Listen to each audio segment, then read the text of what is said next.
Welcome to the next hour discussion on leadership and gender.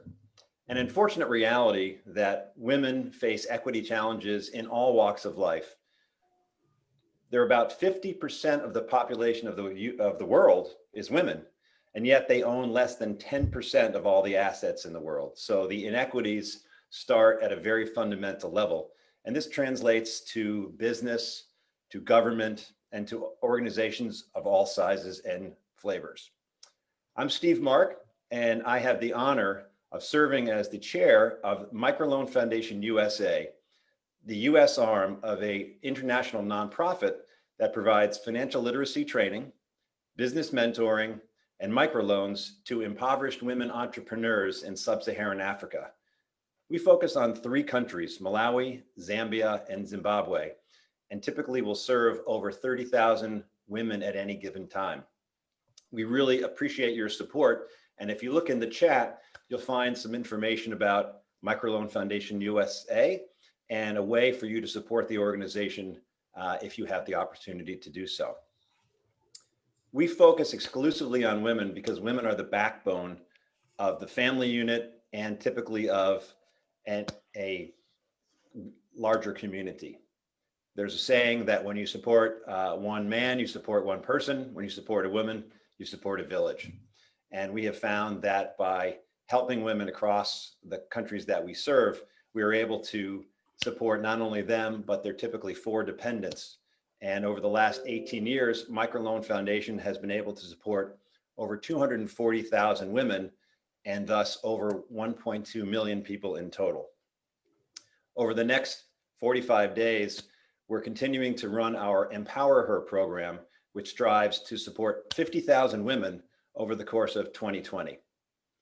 We really appreciate your support and look forward for the next 45 minutes or so to a great conversation on leadership and gender. I'm very fortunate to be joined by 3 highly experienced coaches, Grace Noonan-Kay, Adrian Washington, and Phil Pinto, to share some of their experience and insights regarding leadership and gender issues, not in Africa, but in the world. So I will start by having each of them introduce themselves, and then we'll go through a series of different topical areas. Grace? Hello, I'm Grace Noonan-Kay. I have my own consulting practice. Imagine, if you will, 3 legs to the stool. One leg to the stool is career counseling. I work with entry level to CEOs, individuals who are in transition with their career. The second leg of the stool is around more generic management consulting, which includes strategic planning, conflict management, performance management. And the third leg of the stool is working specifically with executives and leadership. And it is in direct support and in service of helping them either step up, step sideways, sometimes step down, but never step on others while they're in the process of developing their leadership portfolio skills. When I was invited to serve on this panel, I must say that it rocketed me back to an experience I had when I was 28 years old, which was a painful one, in which I was working for a management consulting firm. We were pitching to another management consultancy, which was a big meeting to have. At the time, the business was divided between those who design and deliver the work and those who sell the work. I was on the design and delivery end, and I was invited to be part of this big meeting. Knowing it was important to present a professional image, I spent a lot of time thinking about what I would wear and how I would prepare my notes for the meeting, only to discover, to the dismay of a colleague, that I was dressed inappropriately because I was not wearing a dress. At which point, they told me I needed to go into the bathroom and change my outfit with the administrative assistant's outfit so I could be better dressed for the meeting. In the bathroom, as I was attempting to change my clothes, I realized how wrong this was. Not only could I not change my my size of apparel, I couldn't possibly drop down 3 sizes. I could also not justify this action. Went back out and said, I'm not doing this. It's not the right thing to do. At which point I was told I could either be seated and not stand up so no one would realize that I was wearing slacks. Fast forward, the meeting never happened. The prospective client canceled, and some level, what goes around comes around.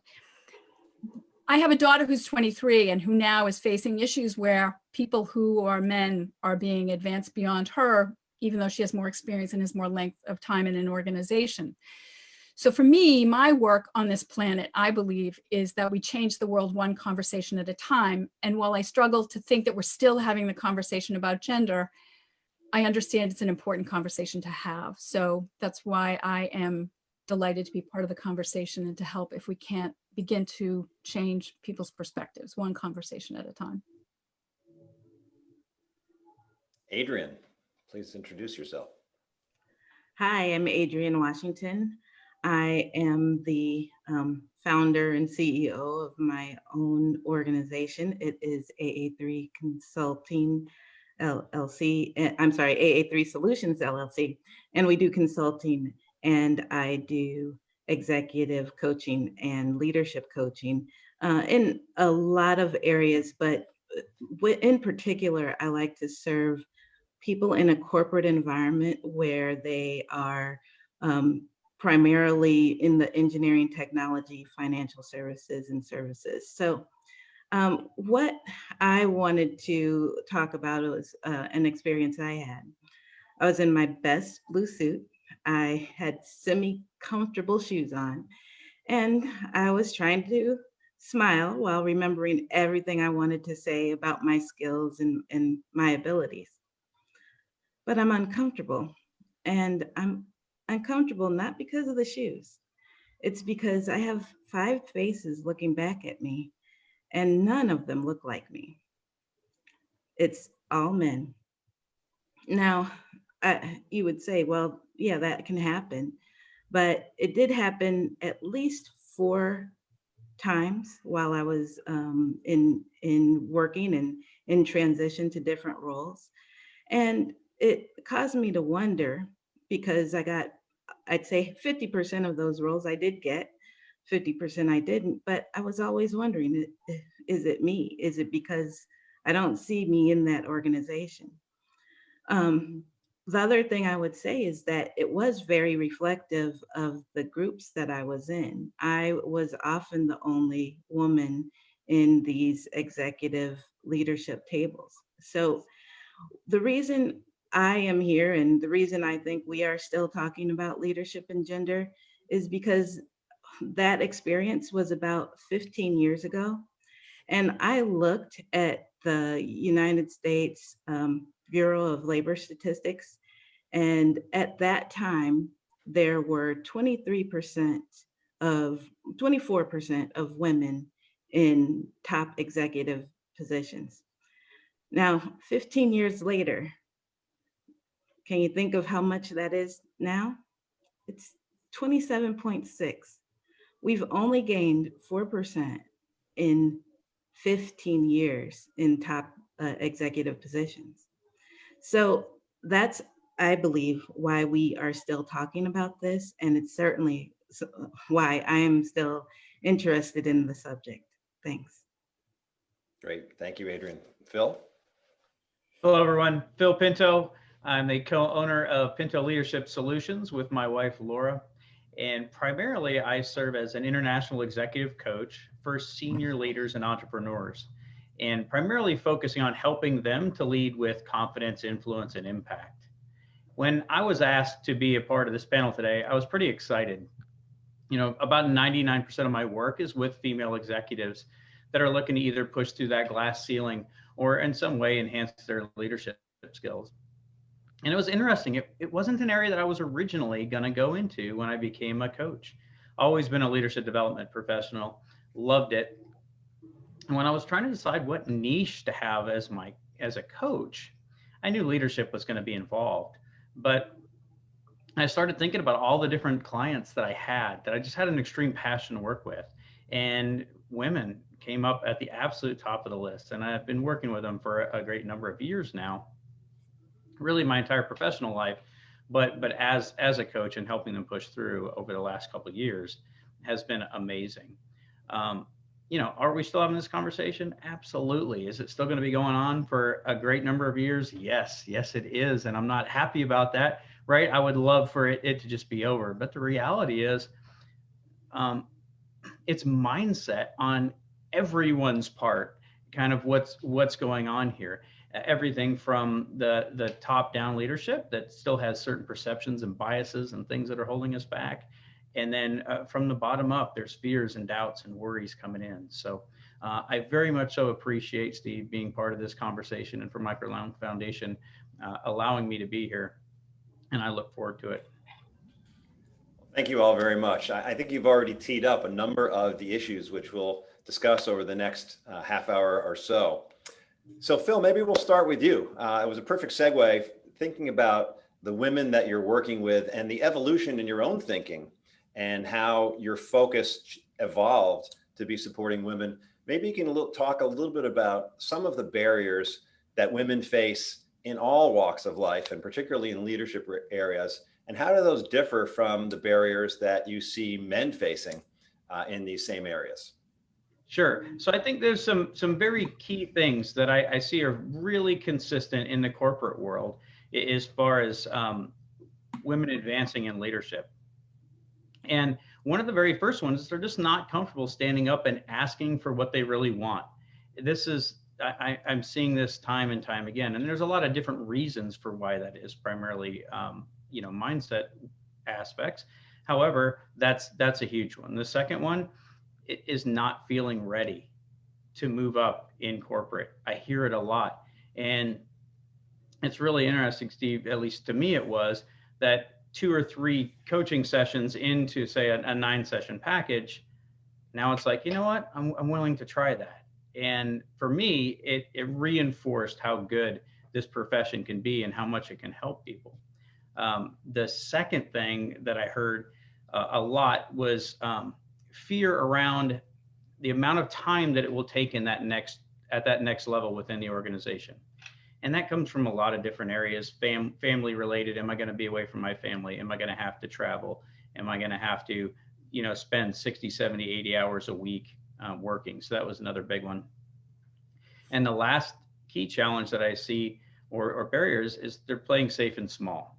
And that's by no means at all a poke or a jab at that gender. What I tend to see is men are more willing to charge in, maybe when they're only, 60, 70% ready for that next role. Ego takes over and they just charge into it. I used to, brute strength and ignorance gets us through a lot of things. And what I see is more on the female side is a little more reserved, a little more cautious about wanting to make that leap. And so that's the main difference that I see. And as far as me opening my eyes on the journey, Steve, just really quick, the thing that kind of hit me the most was when I was having those conversations with the executives that are already very high up in organizations and the new ones. I honestly didn't realize how many concerns were still out there around what happens if I go on maternity leave. Am I going to be left behind in a leadership pipeline? Should I even bother moving up at this time? And to be honest, I didn't know that they still existed.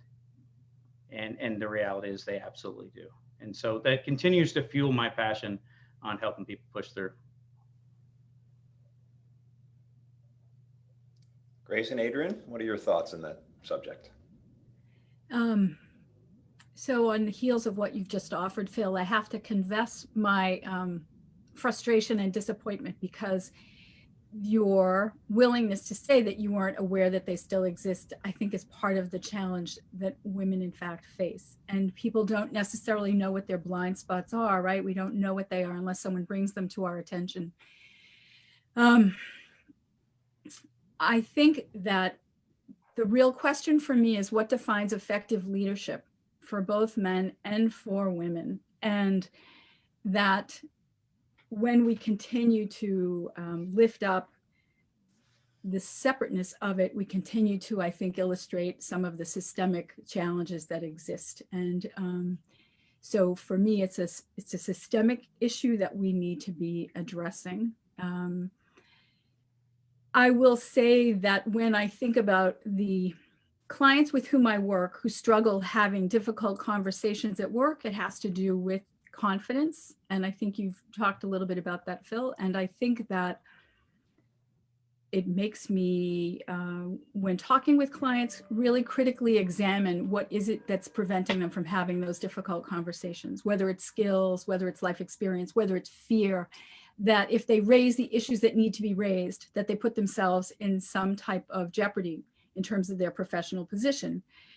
Adrian, what do you think? And sorry, I'm going on mute because you may hear some background noise, but I agree. I mean, I've heard it both from Phil and Grace, and some of it's internal, some of it's external. But with regard to that external piece, I think there is a lot of bias that is still out in the world, and that bias not only affects. I mean, it is systemic. It affects everyone, the person, as well as the person who is evaluating that person. And we really have to pull out of our kind of go-to stereotypes of this person and what we know of this person, and really get to try and know them as an individual. With regard to women, I do think that we tend to be perfectionists, and therefore, and I don't want to say that with a huge broad brush, obviously, but when it comes to how we have been trained up in a lot of organizations, we tend to want everything right because we don't want to be seen as, missing out. So you hear that you have to be twice as good, or, those sorts of things are still learned by us, and in part because of that, we have that on ourselves. And that whole risk thing is a big issue that Phil brought up.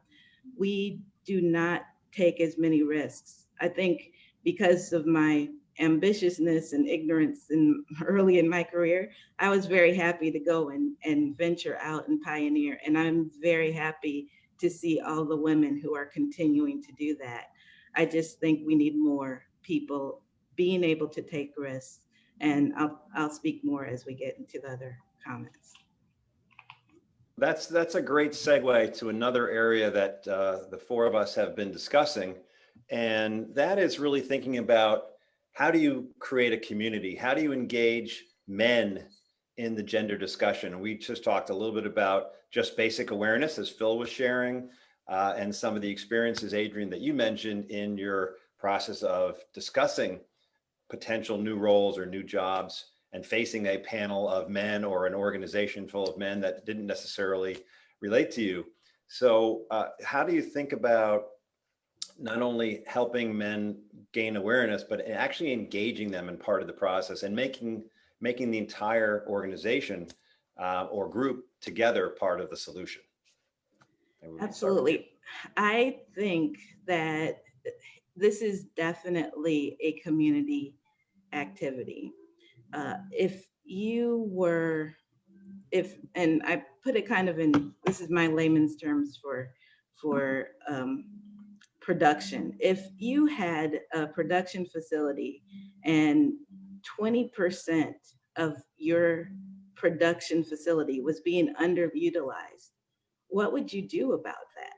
And if you look at, as you said, Steve, there's 50% of women in the professional workforce. And I mentioned it's only 27% of chief executives. There's a huge gap there. And that means there are people who are being underutilized. So in order for us to help utilize them better, we really need support. And that's where male and other allies, male, female, both, come in. I personally experienced, like in that interview, I focused on the guy who was smiling back at me, and sometimes it's that small. Other times it's reaching out to a new leader and saying, hey, if you need help, let me know. It does go both ways. We have to find mentors, and those mentors may not look like us, and that's okay. That is what you want to have happen, because I know that there are some perspectives that I will not get anywhere else if I don't talk to other people who are, diverse in background, diverse in skill set, diverse in many areas that I may not know about. I personally took on someone who was very, he was much older gentleman, but we kept the same hours. So he was, late in the day, I was late in the day, and I went over and I said, hey, how's it going? What's going on? And we would have great discussions that were both personal, but very much about the business too. And that's how I grew in my first director position. Because at that time, we didn't really focus on formal mentorship programs. But yes, using your community mentorship programs, people in and outside your profession are a big help. And I'll let someone else speak now. Well, that's a good point, and certainly Grace and Phil will have things to add. But I think what you pointed out is that there's the formal, but there's the informal, just sort of matter-of-factly, in a natural way, working with a colleague. You don't have to announce, I am working with you because you're different, but showing that on a day-to-day basis, sharing different perspectives and working together is just a natural thing to do, and is very productive. So Grace and Phil? I think promoting effective leadership is all of our work.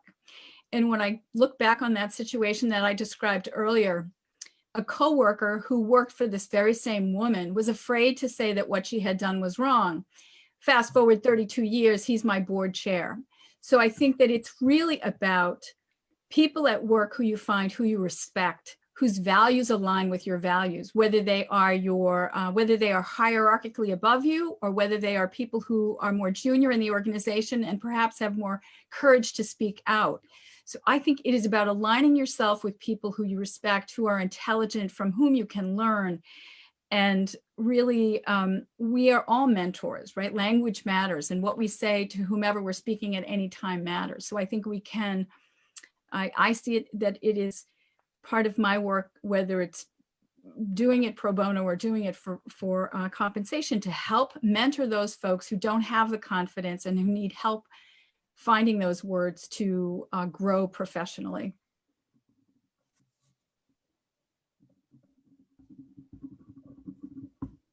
All right, so I have a unique take on this, coming from a completely different perspective, right? So how do you engage males in that gender debate? And one thing I'll say is there's a ton of males out there that want to be involved in this gender debate, and there are tons of males that are absolutely committed to helping female leaders accelerate up in organizations. But there's a few things that are going on out there that kind of hurt those relationships. And one, I'll start out by saying leadership is relationships. If we are not building those in all aspects of the organization, we are failing everyone. We need to build those relationships. So I loved when Adrian said that, in terms of grabbing a hold of somebody and have real conversations around them. And so one of the keys for me is, when we're talking about gender debate, we want to set some ground rules around that, right? I always have a general rule around, let's agree to attack the problem and not the people, right? And just have true conversations around that. Remember, it's a mindset conversation, not a numbers conversation. And so we want to really get to the bottom of that. Structured mentoring programs does work okay, right? If we're matched with the perfect person. But what I've seen for organizations that allow you to go out, hunt for your own mentor and really build those relationships, I've seen women accelerate a lot faster. And I believe very strongly in having a good female and male mentor, especially for females looking to move up in organizations, just to be able to see those different perspectives. Be generally curious and be willing to truly listen during those conversations. And and I'm talking to the males, not just the females, right? The males need to understand what's going on out there, because it's a different world from us. And conversely, right, it helps females understand where they can apply more pressure, where they can push forward out there. And the last thing I want to add to this, and it wasn't part of your question, Steve, so I apologize. However, remember, right, females have hardcore gender biases as well towards other females. And that needs to be a part of the conversation. I was talking with a very senior person in a Fortune 500 company the other day. That was a hiring manager, and she caught herself, and I'm just putting it out there. She caught herself saying, you know what, that person's probably going to go on maternity leave in the next year or so. We should go with the other candidate. That was a male, and it was huge. We all have this stuff. So I think the more we engage those conversations with everybody, the more we can bias check ourselves and each other and move forward. Yeah, thank you, Phil. And I think just to reiterate a point that you made, we do not want to put the onus only on the women to reach out and try and educate men and pull them in. That will not succeed in the long term, because first of all, it's imbalanced, and it always gives the man, frankly, an out to say, just tell me what you want me to do. I'll do it. I'll be responsive, but not be proactive. And it's that conversion of being aware to being responsive to then actually being proactive that really can make the difference in terms of creating an equality-based culture that really is about achievement and support and development, as opposed to some of the other biases. So on that note, I want to close the formal questions, and we do have some questions already from people coming in. Grace, maybe you can share a couple things. One is that what can men and women both do better to enable more compassionate and effective leadership? And I just want to point out that the four of us had talked prior to this that in the environment we live in today, with all of the challenges that we're facing in the pandemic, which can fall disproportionately on women, people of color, economically challenged folks, there are actually some things new opportunities that have been created inadvertently through the face of this disaster. So maybe we can start with you, Grace, and then Phil and Adrian share some top tips on things that both men and women could be doing. I love the lead about effective leadership. Thanks, Steve. And I think that in order to be a compassionate leader, one has to demonstrate self-compassion. So I think, self is the tool. So if you can work on yourself as the instrument, if you can show compassion towards yourself. I think these are crazy times. I think I see clients who are grappling with learning technology to function on Zoom. They're holding conversations with children at the door, breaking down their doors to try to get to them and to talk to them. I've seen clients with children on their laps during meetings. So it's really changed the game. And not only that, by the way, you're supposed to be cooking dinner and doing laundry. And oh, by the way, perhaps taking care of a sick parent or being exiled from being close to family members. So the times are challenging. So I would just say compassionate leadership starts with self-compassion. These are tricky times. So I think lead with kindness, lead with a kind mouth when working with colleagues. I would also say that in the spirit of having those conversations, Phil, that you alluded to, it takes a lot of courage, right, to speak truth to power. And I would say that when in doubt, trust your instincts, honor your instincts. I have the privilege of working with really smart, capable individuals. And I say, trust what your heart is telling you, to share your concerns or to raise those, lift those concerns up. Recognizing that some people, it takes a lot of courage and it takes fear, but I believe just by speaking your truth, we are beginning to change the environments in which we work. And I think lastly, I think there's so much that we say yes to, and it's easy to say yes. I am reminded of Anne Lamott. She's one of my favorite authors, and she says no is a complete sentence. And I think sometimes exercising discipline about saying no to certain things is just okay, because there are so many things that we're grappling with that being able to manage and define and bring down the scope so it doesn't feel also overwhelming, because we will get through COVID, and goodness knows in the United States, we will get through our leadership transition. And I think that what's ahead of us is we will be functioning in a way with each other, communicating in an even more powerful way than we have known before. So I'm excited about what the future holds. So I appreciate the spots that we are all in, but I also am excited about what's up ahead, what's in front of us, what's ahead of us as leaders. Great, thanks. Lots of good actionable things to think about. All right, so for me, right, I think the biggest thing right now, and Grace hit on a lot of it, right? Compassionate leadership, self-compassion, super important. I think in terms of working with others right now is don't assume what others are going through with this crisis. We've got a lot of things going on and we're viewing that through our own lens. And be really careful to ask open-ended questions and sit back and truly listen for what they're going through. To some, not being able to go to work and build those personal relationships at work is crushing. To others, man, they're super stoked they get to sit at home in their bedroom and work, right? I mean, so we don't want to assume that everybody's having the same challenges and struggles.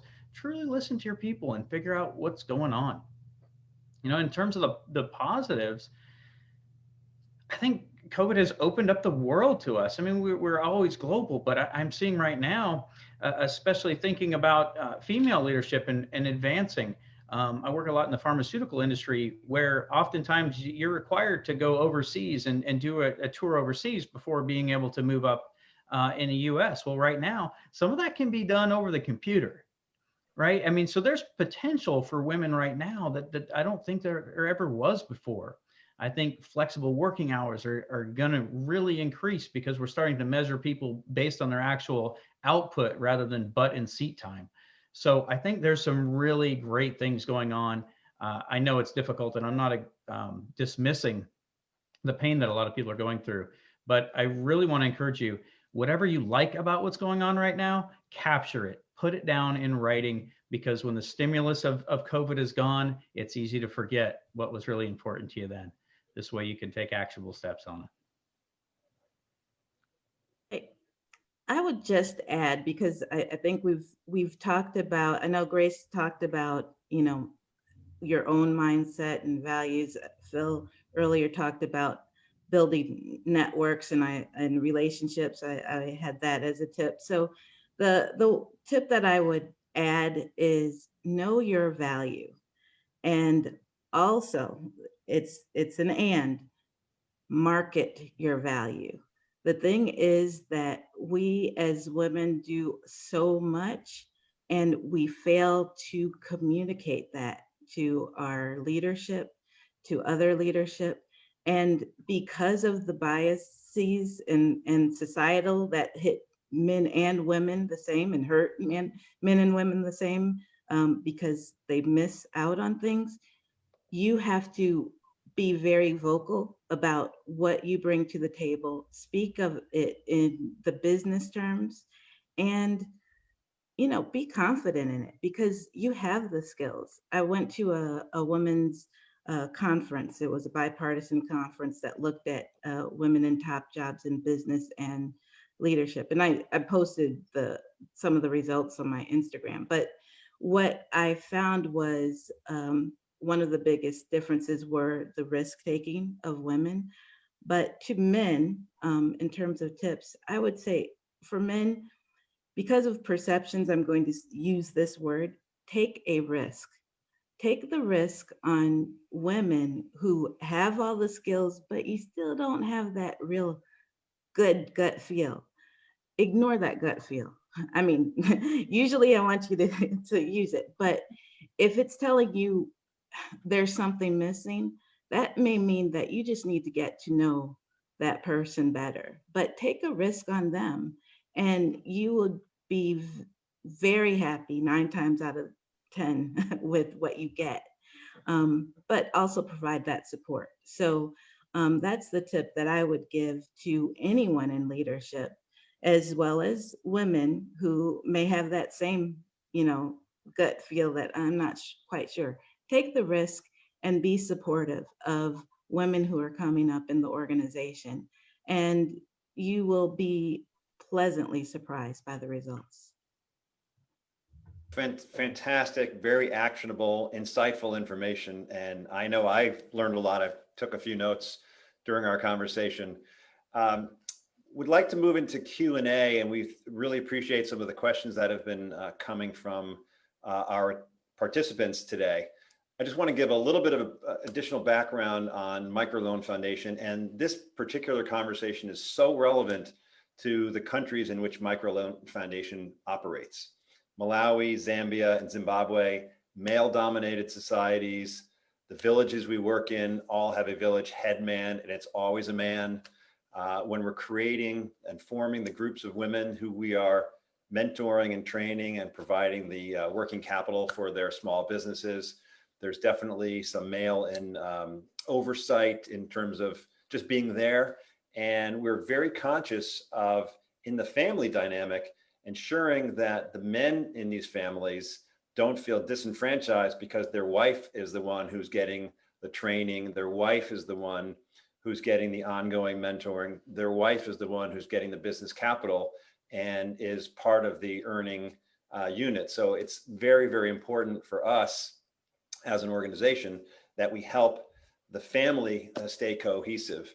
And if you think about the positives we just talked about in the pandemic environment we live in, which we know are greatly overshadowed by the negatives, the UN has estimated that an additional 47 million women and girls will lapse into extreme poverty that's living on under $2 a day because of the pandemic. And this is unfortunately disproportionately affects women rather than men in general. So we greatly appreciate all the support and your support around MicroLoan.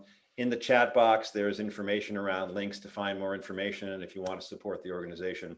But let's move to a couple of questions. Had a great question. Some of the barriers to women's advancement in organizations are kind of explained away, maybe without basis or anecdotally. Hey, look, we have 2 women on our executive team. Well, there's 15 people on the executive team and 50% of the organization is women. So, or the organization will hit a particular point and then stop caring. And so how, in your experience, can organizations not only actually be more data oriented and actually look at some of these numbers, but also not look at this as a point in time and say, well, we've achieved success and now we can move on to some other initiative, but have this become part of the DNA and on an ongoing basis, make sure that there's continued focus and data that supports the advancement of women in organizations. So feel free, whoever would like to jump in. I think that one immediate actionable item for organizations is to create a talent pipeline that aligns with the mission, the vision, and the values of the organization, but that there is a talent pipeline, whether it's by gender, whatever the metrics are that they're attempting to shift, and that they hold their feet to the fire around those metrics. Because if you make that commitment, you have to be transparent about what your desired outcomes are and then sharing those results. And when we fail, and we do fail at times, when we fail, that we talk about that, learn from that, and figure out what do we need to be doing to adjust that. And I've seen great success where organizations they recognize and reward competence, effective leadership, and performance results, and even go so far as to include those performance results tied to compensation and bonuses. So if those are the targets and we set those out, that people are expected to meet them. So we're rewarding competence and smart leadership that achieve results. So in support of the mission. Right. And Phil, looks like you have a comment. Steve, I always have a comment, so I'm trying to hold back. I love the topic, and I love what Grace just had to say. You know, the organizations that I see are most successful have a rigorous, funded, intentional program to help raise the level of female executives in their organizations. One of the favorite ones, I won't mention a company, but one of the favorite ones, right, is got individual coaches assigned, has got group coaching assigned, has got mentors that are right above them in the organization, and sponsors that are 2 levels above them in the organization. So they build relationships.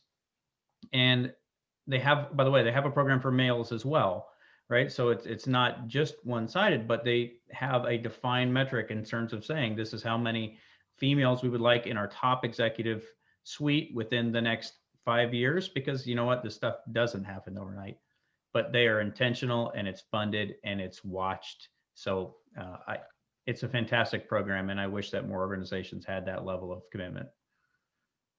I'll add one more thing. Those are great points, and it really speaks to the enduring nature of the focus on this area, not just declaring victory and moving on.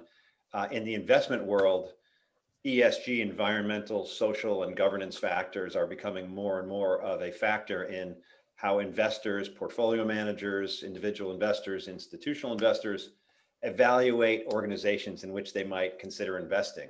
And so the diversity on a gender basis, on a racial basis, on all sorts of different measures of leadership teams, of boards, of policies, those are more and more present in the investment decisions that we see managing trillions and trillions of dollars across the world, which is a great step forward and certainly can be inspirational in helping companies put in place, Phil, the policies you just mentioned, and those actual funded policies and that, Grace, that you talked about are not just points in time, but actually are enduring, number one, and from a purely selfish standpoint, makes the company more attractive to investors. So it's really can be a virtuous cycle.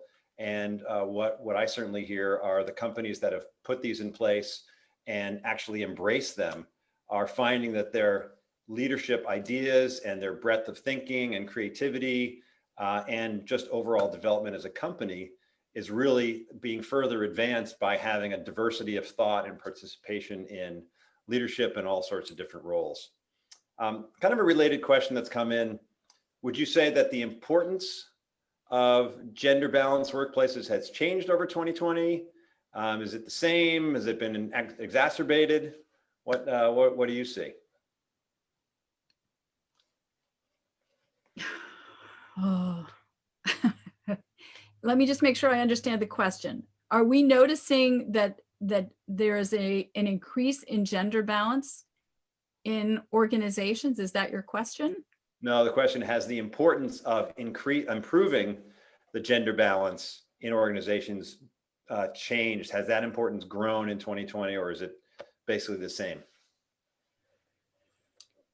I would offer that there is a heightened level of awareness.